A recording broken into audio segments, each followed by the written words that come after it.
Praise the Lord. கர்த்தர் உங்களை ஆசீர்வதிப்பாராக. இன்றைக்கு நாம பார்க்க இருக்கிற செக்மெண்ட் என்ன அப்படின்னு பார்த்தீங்க அப்படின்னா ஒரு ஷார்ட் ஸ்டோரி. ஓகே, ஸோ தலைப்பு என்ன அப்படின்னு பார்த்தீங்கன்னா வயதான பாட்டியும் கிளியும் அப்படின்றது தான் இந்த ஸ்டோரி. ஸோ என்ன அப்படின்னு பார்த்தீங்கன்னா ஒரு வயதான பாட்டியமாக இருந்தாங்க. அவங்களுக்குன்னு சொந்தம்னு சொல்லிக்கொள்ள யாரும் இல்லை. சொந்தம் என்று சொல்லிக்கொள்ள உம்மை விட யாரும் இல்லை. சொத்து என்று அள்ளிக்கொள்ள உம்மை விட ஏதும் இல்லை. ஆக்சுவலாக அது ப்ரிப்பரேஷன்லேயே இல்லைங்க, சொன்ன உடனே பாட்டு வந்துச்சு, அவர் ஞாபகத்துக்கு வந்தார். சரி, ஓகே. அப்போது என்ன அப்படின்னு பார்த்தீங்கன்னா அவங்களுக்கு சொந்தம்னு சொல்லி கொள்றதுக்கு யாருமே இல்லை. அந்த பாட்டிமாக்கு ரொம்ப தனிமையில் இருக்கிறாங்க. அவங்களுக்குன்னு உதவி செய்யறதுக்கோ யாருமே இல்லை. அப்படி தனியாக இருக்கும்போது அவங்க பக்கத்து வீட்டுக்காரு வெளியே போகும்போது வரும்போது ஒருத்தர் சொன்னார், என்னம்மா இது மாதிரி வந்து ரொம்ப தனியாகவே இருக்கிறியே, உனக்கு நம்ம பெரியவங்க சொல்லுவாங்கள்ல, வெடுக்கு வெடுக்குன்னு உக்காந்துக்கிறியே, சும்மா என்ன பண்ணுறது, காடு வாவாந்து வீடு போந்து அப்படின்லாம் சொல்லுவாங்கள்ல. ஸோ அது போல் என்னன்னு ஒரு பிடிப்பே இல்லாமல், ஒரு சோகமாக, பேச்சு துணை கூட ஆள் இல்லாமல் உக்காந்து இருக்கிறியம்மா. நம்ம தெருவு முனையில தான் ஒரு கடை இருக்குது. அதாவது என்ன கடை அப்படின்னா பெட் ஷாப். இந்த மிருகங்கள், வீட்டில் வளர்க்கக்கூடிய மிருகங்கள்லாம் வளர்க்குற கடை இருக்குதுல்ல, அதில் போயிட்டு நீங்கள் என்ன பண்ணலாம், ஒரு பெட் அனிமல், ஏதாவது ஒரு பிராணி வளர்க்கறதுக்கு எதனா ஒன்று நீ வாங்கி வளர்க்கலாம் இல்லையா. அப்போ அது கூட உங்களுக்கு ஒரு துணையாக இருக்கும், ஒரு பேச்சு துணையாக இருக்குமேம்மா அப்படின்னு சொல்லிட்டு அவங்க சொல்கிறாங்க. என்னத்த அப்படின்னு சொல்லிட்டு அவங்களும் விட்டுட்டு சரி ஒரு நாள் யோசிக்கிறாங்க, ஆமாம் இல்லை, எதனா ஒன்று வாங்கிட்டு வந்து வளர்த்தா அட்லீஸ்ட் ஒரு பேச்சு ஒரு துணைக்குனா இருக்குமே அப்படின்னு சொல்லிட்டு இந்த பாட்டியம்மா யோசிக்கிறாங்க. யோசிச்சுட்டு சரி அந்த தெரு முனையில் இருக்கிற அந்த பெட் ஷாப்க்கு, அந்த குட்டி குட்டி வளர்ப்பு பிராணிகள் வளர்க்குற அந்த கடைக்கு போய் பார்க்கலாம் அப்படின்னு முடிவு பண்ணுறாங்க இந்த பாட்டிமா.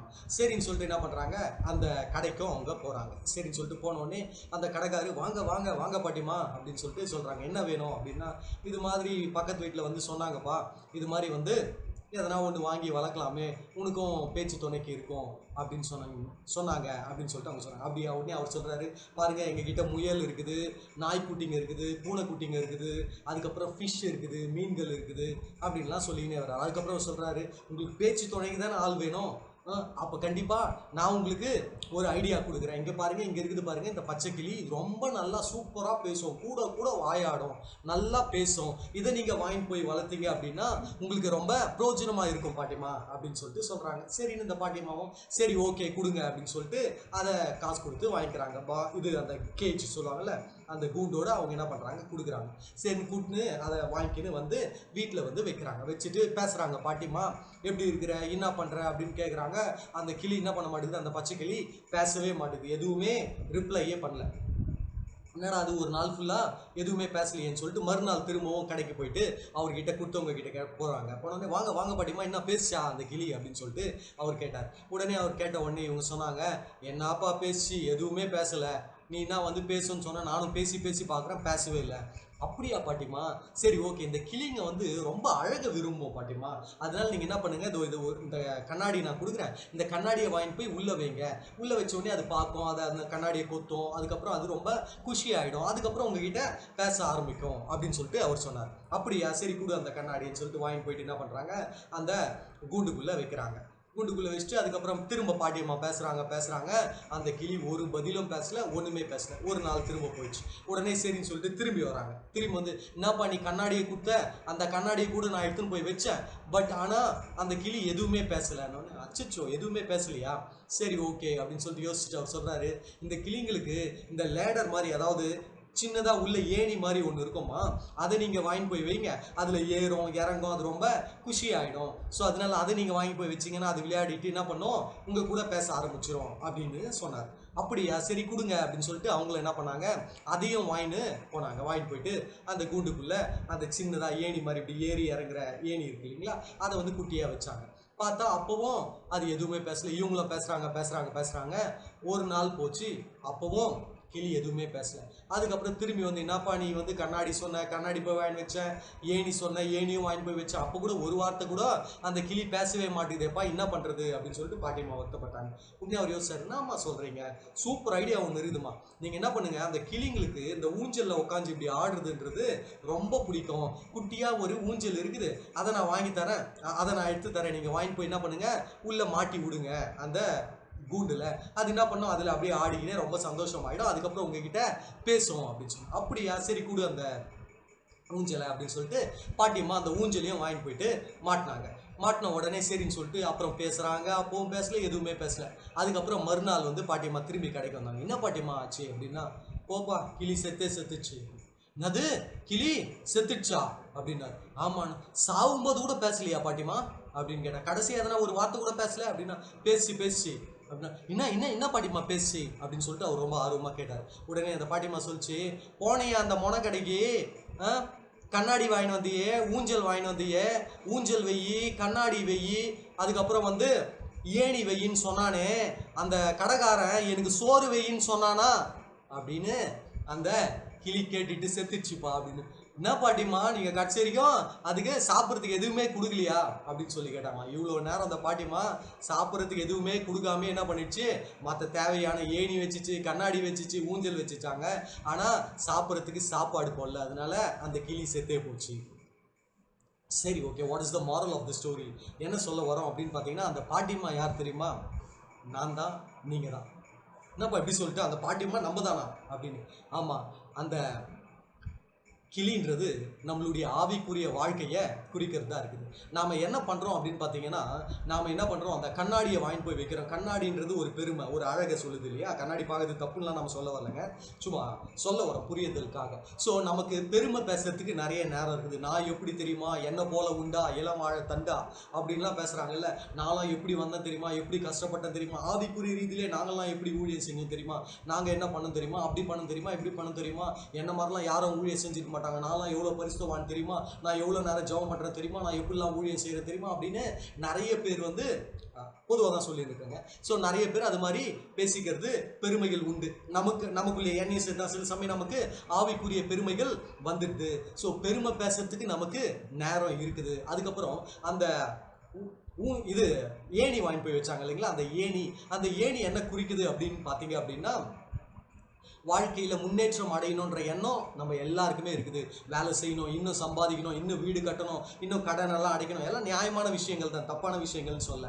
ஸோ இன்னும் உழைக்கணும், இன்னும் இன்க்ரிமெண்ட் வாங்கணும், இன்னும் நல்லா சம்பாதிக்கணும், இன்னும் நல்லா குழந்தைங்களை காப்பாற்றணும், கணவன் மனைவி பிள்ளைகளை காப்பாற்றணும், அப்பா அம்மாவுக்கு உதவி செய்யணும், மற்றவங்களுக்கு உதவி செய்யணும். அது மாதிரி நம்ம இன்னும் வாழ்க்கையில் முன்னேறணும். அந்த ஏணி அதை தான் கூறி இருக்குது.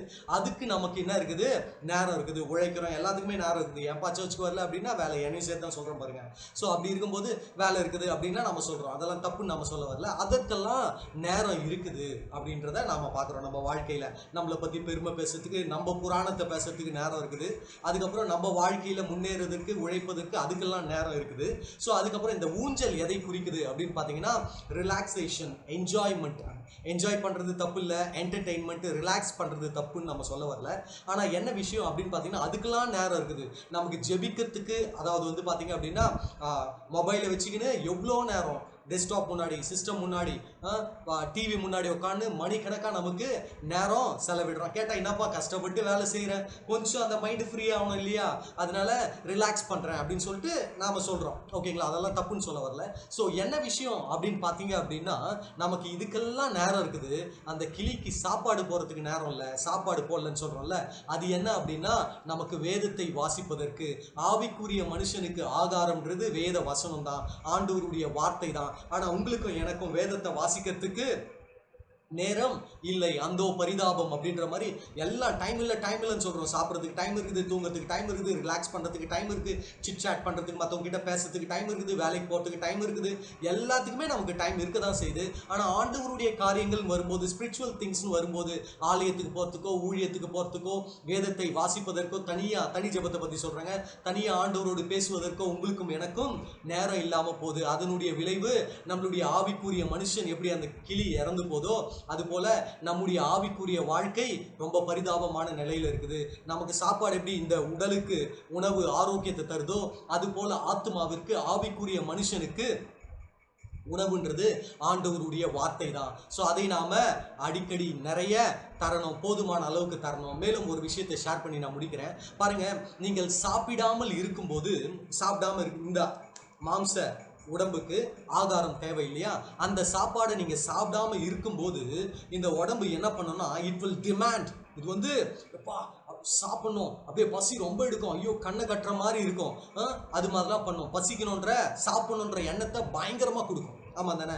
ரொம்ப பசிக்குது, எதனா சாப்பிட்டாதான் பசி ருசி அறியாது, பசி என்றால் பத்தும் பறந்து போகும் அப்படின்லாம் நம்ம கேள்விப்பட்டிருக்கோம் இல்லைங்களா? ஸோ அப்போ பசி வந்துடுச்சுன்னா அந்த அளவுக்கு இது பண்ணும். அதாவது இந்த மாம்ச சரீரம் ஓகேங்களா, சாப்பாட்டு அந்த உணவை நீங்க தராத போது என்ன பண்ணும் அப்படின்னு பார்த்தீங்க அப்படின்னா, அது வந்து டிமாண்ட் பண்ணும், அது கட்டாயப்படுத்தும், புஷ் பண்ணும், அந்த ஆசையை ரொம்ப தூண்டும், அந்த நீடை, அந்த முக்கியத்துவத்தை பயங்கரமா உணர்த்தும். அதையே நீங்க கேட்டு இல்ல இல்ல நான் சாப்பிட மாட்டேன் அப்படின்னு சொல்லிட்டு ரொம்ப இருந்தீங்க அப்படின்னா என்ன பண்ணும் அப்படின்னு பார்த்தீங்கன்னா, கேட்கும், அந்த ஆசையை தூண்டும், அந்த வாஞ்சியை தூண்டும், அந்த முக்கியத்துவத்தை தரும், கண்ணு கட்டுற மாதிரி இருக்கும், எல்லாம் பண்ணும்.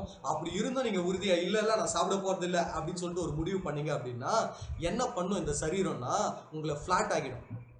புரியுதுங்களா சொல்றது? மயக்கம் வந்து என்ன பண்ணுவாங்க, ரொம்ப நாள் சாப்பிடல அப்படின்னும் போது என்ன ஆகுது, மயக்கம் வந்து கீழே விழுந்துடுறாங்க. விழுந்த உடனே ஒருத்தர் என்ன பண்ணுவாங்க, ஒடியாந்து வந்து தட்டி வாயில் என்ன பண்ணுவாங்க, சோடா எதனா ஊற்றி அதுக்கப்புறம் வந்து டக்குன்னு ஒரு டீயோ பன்னியோ வாங்கி கொடுத்து ஏஞ்சி உட்கார வச்சு முதல்ல சாப்பிடுப்பா அப்படின்னு சொல்லிட்டு சாப்பிட வைப்பாங்க. அதுக்கு தேவையான உணவை பெற்றுக்கொள்றதுக்கு என்ன ஒன்றா பண்ணும், நம்மளே என்ன பண்ணிட்டோம், கவுத்துருவோம். என்ன சொல்ல வரேன் அப்படின்னு பார்த்தீங்கன்னா, இந்த மாம்ச சரீரத்துக்கு நீங்கள் ஆகாரம் தராத போது உங்களை செயல்பட விடாது. கண்ணு கட்டுற மாதிரி இருக்கும், டயர்ட் ஆகிடும், சுருண்டு போயிடுவோம், மயக்கம் போட்டு விழுந்துருவோம். அது அதை தேவையை டிமாண்ட் பண்ணி எப்படின்னா வாங்கிடும். இல்லைன்னா நம்மளை படுக்க வச்சுட்டு மற்றவங்க ஏன் உனக்கு இந்த வேலை, மற்றவங்களாம் வந்து சொல்லுவாங்க, ஏன் உனக்கு இந்த வேலை, இந்த முதல்ல சாப்பிடு, ஜூஸை குடி, டீயை சாப்பிடு, பண்ணை தொட்டுன்னு சாப்பிடு, எதனா சொல்லி உள்ள சாப்பாடு அந்த அளவுக்கு பயங்கரமா பண்ணோம். இதே அந்த ஆவிக்குரிய ரீதி இட்ஸ் குவைட் ஆப்போசிட்டுங்க. என்ன விஷயம் அப்படின்னா, நாம் ஆவிக்குரிய ரீதியில இந்த ஆத்மாவுக்கு தேவனுடைய வார்த்தையை போடாத போது கமான் வேணும், ஆலயத்துக்கு போ, சீக்கிரம் போ, உடனே வேதத்தை எடுத்து படி, இல்லைன்னா மயக்கம் போட்டு, அப்படிலாம் எதுவுமே பண்ணாது. சரீரம் தான் அப்படி பண்ணும். இது என்ன பண்ணும்னா அப்படியே பின்மாற்றமா போயிடும். நீங்கள் சாப்பிடாத போது இந்த சரீரம் சாப்பிடணுன்ற காரியத்தை முன்னிறுத்தி வேகமா புஷ் பண்ணின்னு வரும்.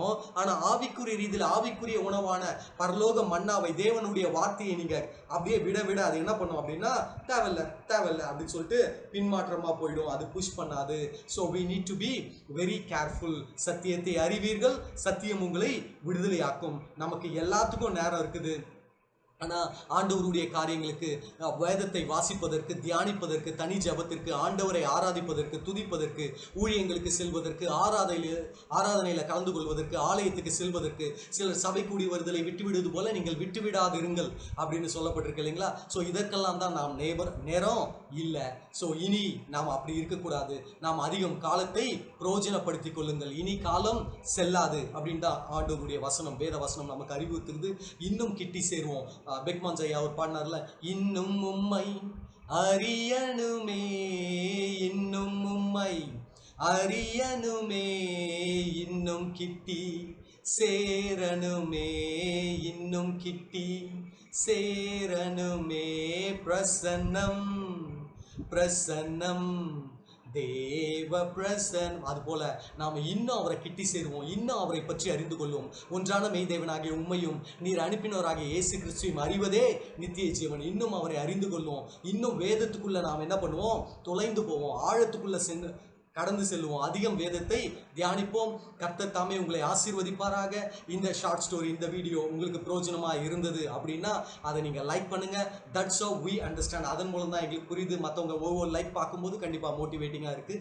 ஸோ நிறைய பேருக்கு இது பிரயோஜனமாக இருக்குது அப்படின்னு நாங்கள் தெரிஞ்சுக்கிறோம். அதே போல் இந்த சேனலை இன்னும் நீங்கள் சப்ஸ்கிரைப் பண்ணாமல் இருந்தீங்க அப்படின்னா சப்ஸ்கிரைப் பண்ணி அந்த பெல் நோட்டிஃபிகேஷனை ப்ரெஸ் பண்ணிக்கோங்க. அதே போல் ஆண்டவருடைய வார்த்தையை வாஞ்சியாக கேட்குறவங்க, மற்றவங்களுக்கு இது பிரயோஜனமாக இருக்கும் அப்படின்னு நீங்கள் நினைத்தீங்க அப்படின்னா மற்ற தேவ பிள்ளைகளுக்கு, உங்கள் ஃப்ரெண்ட்ஸ் அண்ட் ஃபேமிலி மெம்பர்ஸ்க்கு இதை நீங்கள் என்ன பண்ணுங்க, ஷேர் பண்ணுங்க. கர்த்தருக்கு சித்தமானா மீண்டும் ஒரு வீடியோவில் சந்திக்கிறேன். மறந்து விடாதீங்க, நம்மளுடைய ஆத்மாவுக்கு உணவு ஆண்டவருடைய வார்த்தை தான், ஆண்டவரோடு நெருங்கி இருப்பது தான், அவரை ஆராதிப்பது தான். அதற்கு நீங்கள் நாமும் முக்கியத்துவம் கொடுப்போம். கர்த்தர் தாமே உங்களை ஆசீர்வதிப்பாராக. God bless you. Thank you very much.